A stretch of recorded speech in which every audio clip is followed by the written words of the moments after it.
জ্বর, শ্বাসকষ্ট আর নিউমোনিয়া সংক্রমণ নিয়ে এক শিশুর মৃত্যু হলো উত্তরবঙ্গ মেডিকেলে। সম্প্রতি শিশুটি মারা যায়।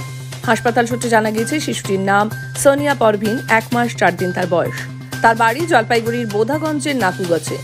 জ্বর ও শ্বাসকষ্ট নিয়ে শিশুটি ভর্তি হয়েছিল 22শে ফেব্রুয়ারি। শিশুটির মৃত্যুর পরই অ্যাডিনোভাইরাস হয়েছিল কিনা তাই নিয়ে প্রশ্ন উঠতে শুরু করেছে।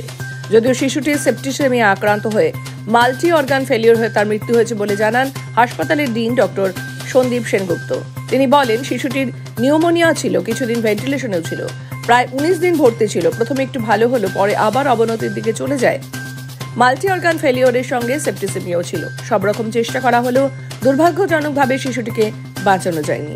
পাশাপাশি তিনি আরও জানান, আবহাওয়া পরিবর্তনের জন্য এখন প্রচুর শিশু জ্বর, শ্বাসকষ্টে ভুগছে। জ্বর সারতে সময় লাগছে। অ্যাডিনোভাইরাস হলেও চিকিৎসা পদ্ধতি একই। এখনো পর্যন্ত এখানে সেরকম কোনো রোগী নেই, তবে হলেও আমরা সব দিক দিয়ে প্রস্তুত।